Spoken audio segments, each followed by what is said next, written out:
नमस्कार, स्वागत है आप सबका। आज है 10 दिसंबर और बात करेंगे आज के महत्वपूर्ण प्रश्नों के ऊपर। तो क्या क्या प्रश्न हमारे लिए आज के लिए महत्वपूर्ण हैं, एक एक करके देख लेते हैं। तो पहला तो यही हमारे लिए इंपॉर्टेंट है कि जगदीप धनखड़ साहब राज्यसभा के नए सभापति बन गए हैं अभी हाल ही में।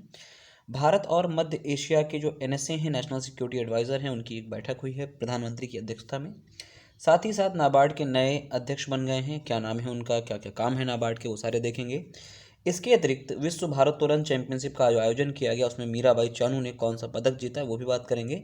साथ ही साथ पेरू की पहली महिला राष्ट्रपति दीना जो बनाई गई हैं, उनके बारे में समझेंगे। और साथ ही साथ एक नया शब्द सीखने को मिलेगा जो कि ऑक्सफोर्ड डिक्शनरी ने वर्ड ऑफ द ईयर के रूप में चुना है। तो जल्दी से एक एक प्रश्न को देखते हैं। पहला प्रश्न हमारे सबके सामने है कि ऑक्सफोर्ड डिक्शनरी ने गोबिन मोड शब्द को वर्ष का सर्वश्रेष्ठ शब्द चुना है।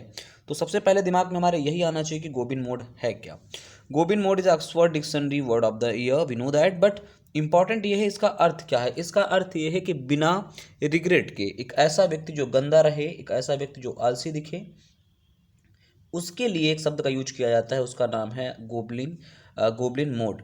तो गोबलिन मोड यहाँ पर थोड़ा सा गलत लिखा हुआ है, ध्यान रखें। Goblin mode is a real word, is goblin mode. Goblin mode का मतलब यही होता है कि एक ऐसा व्यक्ति से इस बात की कोई वहम ना रहे, ना इसी बात का कोई रिग्रेट रहे कि मैं गंदा हूँ या आलसी हूँ या लालची हूँ।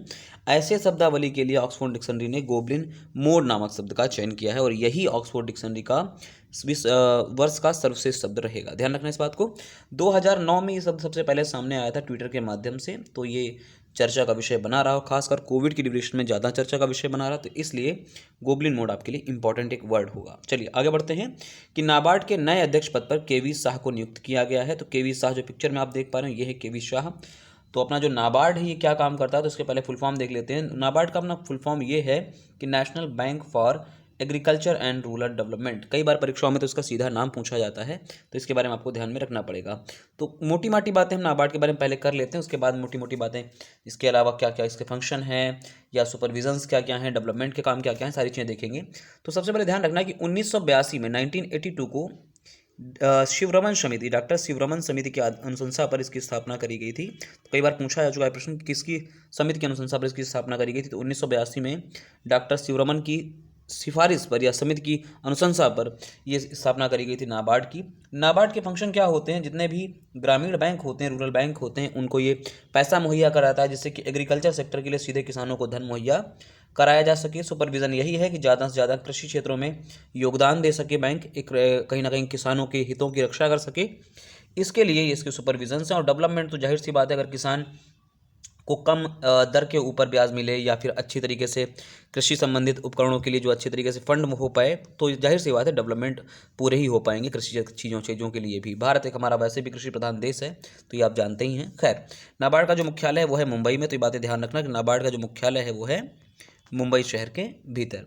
तो नए सदस्य बन गए हैं केवी शाह, ध्यान रखना इस बात को लेकर के। गोविंद राजू चिंटालू का इन्होंने स्थान ले लिया है। आगे बढ़ते हैं अगले प्रश्न की ओर। तो भारत और मध्य एशिया के एनएसए के बीच अभी हाल ही में बैठक करी गई और बैठक की अध्यक्षता करी है प्रधानमंत्री नरेंद्र मोदी ने।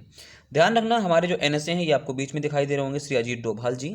अजीत डोभाल जी उत्तराखंड से बेसिकली संबंध रखते हैं। बाकी अगर मैं बात करूँ मध्य एशियाई देशों की, तो मध्य एशियाई देशों ने जिन्होंने पार्टिसिपेट लिया, मैं उन्हीं की बात आज करूँगा। तो ध्यान रखना इस बात को लेकर के। इसमें कजाकिस्तान भी है, कजाकिस्तान है, और साथ ही साथ आपका तुर्कमेनिस्तान है या उज्बेकिस्तान है या फिर आपका किर्गिस्तान है या आपका तजाकिस्तान है।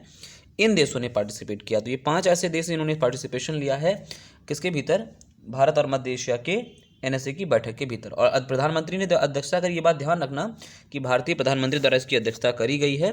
तो ये जो आपको पिक्चर्स में दिखाई दे रहे होंगे अलग अलग, ये अलग अलग इन्हीं देशों के ही आपके कहीं ना कहीं आपके एनएसएज हैं, चाहे वो आपके कजाकिस्तान के हों, तुर्कमेनिस्तान के हों या उज्बेकिस्तान के हों या फिर आपके तजाकिस्तान या फिर आपके साथ ही साथ किर्गिस्तान के। तो बहरहाल आपको ध्यान में रखना पड़ेगा। कुछ बातें और मैं आपको बताऊं कि 1991 में संयुक्त राष्ट्र का विघटन हुआ था और विघटन के बाद जो नए देश सामने आए उन्हीं में से ये आपके ये देश आते हैं जो विघटन के बाद सामने आते हैं। तो इनके अभी हाल ही में भारत के साथ में मध्य एशियाई देशों के साथ में 30 वर्ष पूरे हो चुके हैं राजनीतिक संबंध के, तो इसलिए भी इंपॉर्टेंट हमारे लिए रहने वाला है प्रश्न। एक और महत्वपूर्ण बात वो ये कि हाल ही में एक बैठक हुई थी एससीओ की। तो मुझे आप ये बताएं कमेंट बॉक्स में कि एससीओ की रिसेंटली जो बैठक हुई थी, संघाई सहयोग संगठन की जो रिसेंट बैठक हुई थी 2022 की, उसका आयोजन कहाँ किया गया था। क्यों कह रहा हूँ ये बात, क्योंकि सीएसओ ही एक ऐसा संगठन है जिसमें ये देश मध्य एशिया के देश के अलावा भारत में पार्टिसिपेट, ये कैसा ऑर्गेनाइजेशन है? SCO, संघाई सहयोग संगठन। तो इसके बारे में मुझे नीचे कमेंट बॉक्स में उत्तर जरूर दीजिएगा। बढ़ते हैं अगले प्रश्न की ओर। हाँ, एक महत्वपूर्ण बात करनी बाकी रह गई कि इस बैठक के भीतर चाबहार के लेकर के एक चर्चा करी गई कि चाबहार बंदरगाह को भविष्य में किस तरीके से हम मध्य एशियाई देशों के लिए प्रयोग बना सकते हैं। तो मध्य एशियाई देशों के प्रयोग में जानते ही जानते हैं, बाकी आप कुछ बातें ये भी ध्यान रखना कि चाबहार जो है वो अब एक तो आपका कांडला को सपोर्ट करेगा और दूसरी चीज़ आपके मुंबई पोर्ट को भी सपोर्ट करने के लिए काम करेगा। तो चाबहार एक ईरान में स्थित बंदरगाह है और इसके लिए बाकायदा इसको विकास के लिए भारत ने अच्छा खासा फंड खत्म किया हुआ है। तो चाबहार को कैसे मध्य एशियाई देशों के साथ में व्यापारिक उद्देश्यों के लिए इसे यूज किया जा सकता है, तो इसका एक मेन मोटो ये भी रहेगा। चलिए बढ़ते हैं अगले। पेरू की पहली महिला राष्ट्रपति बन गई हैं दीना बोलुपोर्टू। तो ये एक ऐसा नाम है जो पहली महिला राष्ट्रपति होने का गौरव प्राप्त कर रहा है, दीना बोलुपोर्ट। तो दीना बोलुपोर्ट आप सामने पिक्चर में देख पा रहे हो, यही पेरू की नई महिला राष्ट्रपति बन गई हैं। पेरू की राजधानी के बारे में आप ध्यान रखना, पेरू की राजधानी है लीमा, ठीक है, लीमा। तो इसके आगे बात करते हैं, कुछ मैं आपको बातें दिखा दूं। ये आपका दक्षिणी अमेरिका का एक देश है पेरू। इसमें से जो आपको ये वाला हिस्सा दिखाई दे रहा होगा ग्रीन कलर का, ये बेसिकली क्या है? ये बेसिकली आपका वर्षा वनों का उदाहरण है। और ये वर्षा वन का सीधी बात अगर मैं आपसे करूं तो ये एक अमेज़न जो वन है आपके अमेज़न वनों का भाग है। कई बार आपसे पूछा जाता है कि अमेज़न के जो वन हैं वो कहाँ पेरू में विस्तृत हैं या नहीं है, तो बिल्कुल विस्तृत हैं, ध्यान रखना। हाँ, और इसके अलावा ये एक ऐसा देश है जो आपको ये इस तरीके का दिखाई दे रहा है, ये आपका हाईलैंड्स, ये आपकी एंडीज पर्वत श्रृंखला है, ये बात ध्यान रखना आप इसके बारे में, ठीक है। आगे बढ़ते हैं। कोलंबिया में आयोजित विश्व भारोत्तोलन चैंपियनशिप में मीराबाई चानू ने रजत पदक जीत लिया है। तो जो पिक्चर में देख पा रहे हैं यही हैं आपकी मीराबाई चानू, इन्होंने ही इस पदक को जीता हुआ है। यहाँ पर तकरीबन 200, अगर मैं ठीक से देखूँ तो 203 किलोग्राम वजन उठाया है इन्होंने, और 203 किलोग्राम वजन उठा करके इन्होंने रजत पदक जीत लिया है। वहीं एक 206 किलोग्राम के आसपास वजन उठा करके चीन की एक महिला है, उन्होंने इस पदक को जीता हुआ। तो बहरहाल आपके लिए इतना इंपॉर्टेंट रहेगा कि मीराबाई चानू ने कौन सा पदक जीता और आयोजन कहाँ हुआ था, तो कोलंबिया में हुआ था। और चैंपियनशिप का नाम क्या है, तो विश्व भारोत्तोलन चैंपियनशिप। इससे पूर्व की जो चैंपियनशिप हुई थी उसमें मीराबाई चानू ने स्वर्ण पदक जीता था, ये आपके लिए इंपॉर्टेंट रहेगा। खैर आगे बढ़ चलते हैं अगले क्वेश्चन की ओर। अगला क्वेश्चन ये है कि एशिया के पहले ड्रोन डिलीवरी हब की जो स्थापना करी गई है वो स्थापना करी गई है मेघालय सरकार के द्वारा। एक्चुअली इसके लिए बाकायदा अभी हाल ही में इसको शुरुआत करने के लिए ड्रोन डिलीवरी हब के लिए एक जोर शोर से तैयारी की गई। और बेसिकली जो ड्रोन डिलीवरी हब होगा वो शुरुआती दिनों में स्वास्थ्य सेवाओं को बहाल करने का काम करेगा, यानी कि ड्रोन के माध्यम से ऐसे दुर्गम स्थानों पर दवाइयाँ पहुँचाना हो या अन्य चीज़ें हो वहाँ पहुँचाने का काम करेगा। तो मेघालय सरकार द्वारा ऐसी व्यवस्था अभी हाल ही में की गई है, जो कि एशिया का पहला ड्रोन डिलीवरी हब भी होगा। आगे बात करते हैं, भारत में एक वर्ष खोजे गए 2022 में खोजे गए शीर्ष विषय कौन कौन से रहे, इनके बारे में प्रश्न आपसे पूछा जा सकता है।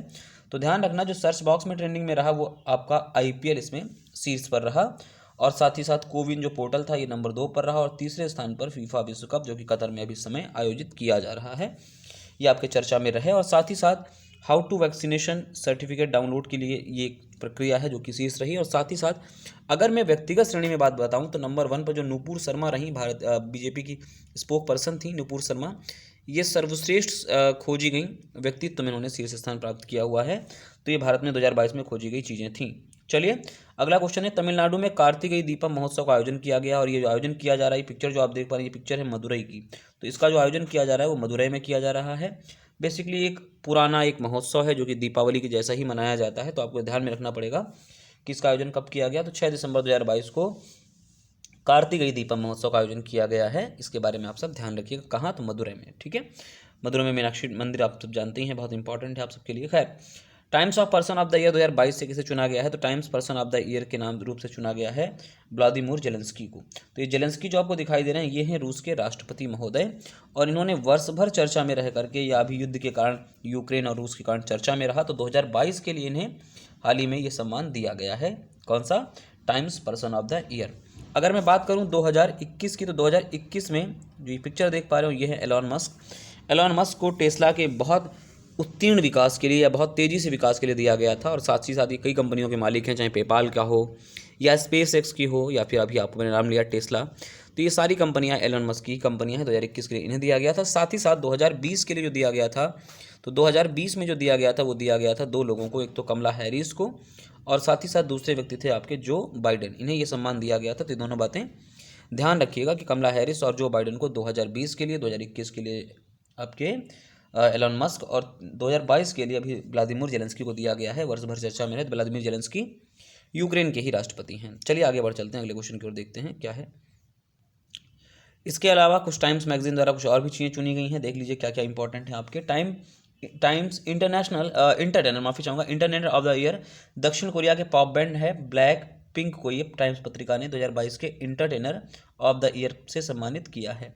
साथ ही साथ एथलीट ऑफ द ईयर की बात करें तो न्यूयॉर्क यॉकिंस के आउटफील्डर आरोन जज को एथलीट ऑफ द ईयर के रूप में चुना गया है, ये इंपॉर्टेंट रहेगा। Joining icon of the year मलेशियाई अभिनेता है मिशेल यूह को 2022 के लिए icon of the year nominate किया गया है। तो कुछ ऐसे क्वेश्चंस रह जाते हैं कई बार परीक्षा में, ऐसे मिलान करने के लिए प्रश्न आपके लिए आ जाते हैं, तो उम्मीद करता हूँ आपको याद रहेंगे। एक छोटा सा वीडियो सेशन था, चूँकि वीडियो सेशन आज आपका लेट है, तो मैं उम्मीद करूँगा मैं थोड़ा जल्दी बताने का भी प्रयास किया, तो आशा करूँगा आपको वीडियो सेशन पसंद आए। जो काम की बातें थी मैंने कर ली हैं बहरहाल आपके लिए, जो क्वेश्चंस के बिहाफ पे थी। वीडियो अगर अच्छा लगे तो वीडियो को लाइक करें, शेयर करें और बने रहें हमारे साथ। नमस्कार।